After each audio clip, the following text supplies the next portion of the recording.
Friends, हम लोग आज के इस वीडियो में जो आपका बिहार एसएससी के तरफ से जो 10+2 यानी कि इंटर स्तरीय जो वैकेंसी आया है 2023, उसके बारे में क्या स्ट्रेटजी होना चाहिए और किस तरह से 2018 का जो एग्ज़ाम हुआ था प्री का, उसमें किस तरह से किस सेक्टर से कितना क्वेश्चन पूछा गया और क्या मेरा रणनीति होना चाहिए और किस बुक से कितने को लेकर हम अभी से तैयारी कर सकते हैं। आपके पास लगभग जो एग्ज़ाम का डेट है वो जनवरी 2024 का टेंटेटिव डेट है। ये तो फिक्स नहीं है, लेकिन आप अभी देख ही रहे हैं बिहार सरकार की तरफ से जो डेट अनाउंस हो जाता है उस डेट पे हर हाल में एग्ज़ाम हो रही है। इसलिए आप मान के चल सकते हैं कि अभी आपके पास 90 दिन का समय है और इसको आप ध्यान में रख के अपना किस तरह से स्ट्रेटजी होना चाहिए, उस किस तरह से तैयारी करना चाहिए, उसके बारे में चलिए आज डिस्कस करते हैं। तो पहले आपको बताते हैं कि 2018 में जो किस तरह से क्वेश्चन पूछा गया है। प्री एग्ज़ाम के बारे में समझने से पहले हम लोग देख लेते हैं कि 2018 में किस सेक्टर से कितना क्वेश्चन पूछा गया है। तो आपका मैथ से 2018 में था 25 क्वेश्चन, रीजनिंग से आपका 49 क्वेश्चन, आधुनिक भारत से 10 क्वेश्चन और विश्व का भूगोल 4 क्वेश्चन, भारत का भूगोल से 7 क्वेश्चन, राज्य व्यवस्था से आपका 7 क्वेश्चन, अर्थव्यवस्था से आपका 1 क्वेश्चन। उसके बाद आप करंट अफेयर में जाइएगा तो उसका 10 क्वेश्चन, ईवीएस से 5 क्वेश्चन, भौतिकी से 5 क्वेश्चन, रसायन शास्त्र से आप पूछा गया 10 क्वेश्चन, जीव विज्ञान से 8 क्वेश्चन और मध्य इतिहास से 3 क्वेश्चन और प्राचीन इतिहास से 1 क्वेश्चन। और वही बात करें बिहार के तो बिहार से भी 5 क्वेश्चन पूछा गया। तो ये था आपका 2018 का एग्ज़ाम का एनालिसिस कि वो उसमें किस तरह से कितना क्वेश्चन पूछा गया है। इसलिए आप जो भी पढ़े इसको ध्यान में रख कर पढ़े कि किस तरह से क्वेश्चन पूछा जाता है। चलिए अब देखते हैं प्री एग्ज़ाम में क्या क्या हमको पढ़ना और उसका क्या डिस्ट्रीब्यूशन है और किस बुक से पढ़ना है। चलिए अब उसके बारे में डिस्कस करते हैं। अगर प्री एग्ज़ाम के लिए बात करें तो आपका प्री एग्ज़ाम टोटल कितना क्वेश्चन होगा? 150 क्वेश्चन। 150 क्वेश्चन आपका 3 पार्ट में बटा हुआ है। आपका पहला है सामान्य अध्ययन, जीएस, रीजनिंग और मैथ और साइंस इंक्लूड है, एक साथ है। तो आपका जीएस का जो है 50 क्वेश्चन रहेगा, 4 मार्क्स का 1 क्वेश्चन, टोटल आपका रहेगा 200 मार्क्स। और रीजनिंग रहेगी 50 क्वेश्चन जिसमें 4 मार्क्स का होगा, टोटल 200 रहेगा।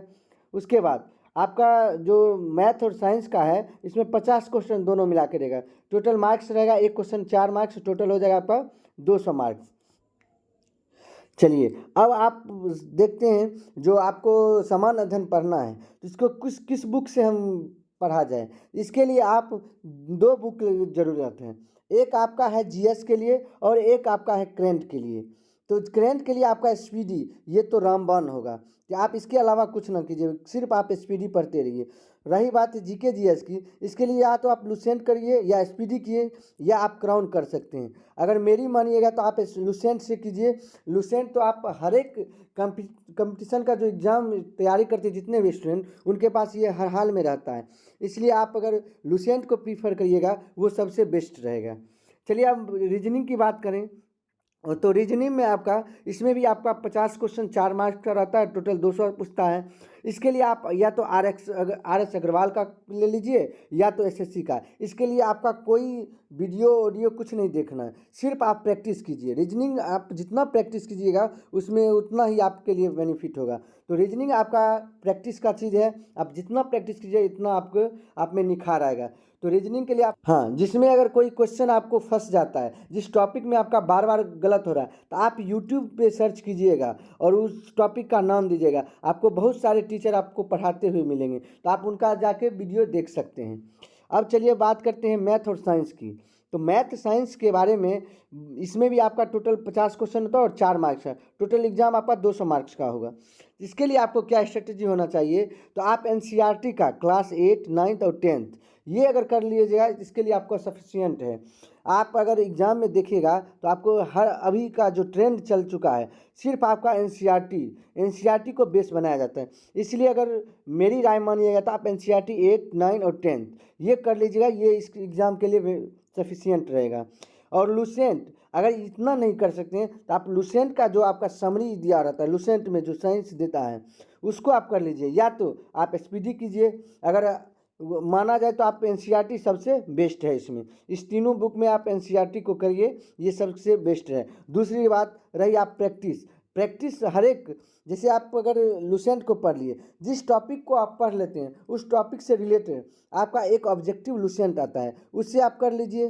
तो इससे क्या होगा कि आपका जो कंसेप्ट पढ़ा गया है वो उसमें आपकी निखार आएगी। इसी तरह से आप इसका रीजनिंग का प्रैक्टिस कीजिए और इसमें एनसीईआरटी को भी उसी तरह से। बाकी इस चैनल पे आप लोग को ऑब्जेक्टिव टाइप जो लुसेंट का जो निचोड़ होगा, लुसेंट में जो इम्पोर्टेंट टॉपिक वाइज जो इम्पोर्टेंट क्वेश्चन बनेगा उसको इस पर कराया जाएगा। तो इसके लिए आप क्या करिए, चैनल को सब्सक्राइब और अपने दोस्तों के साथ शेयर कीजिए, ताकि ये आप लोग के साथ और अपने दोस्तों के साथ भी ये इन्फॉर्मेशन पहुंच सके। तो आज के लिए बस इतना ही, मिलते हैं नेक्स्ट वीडियो में।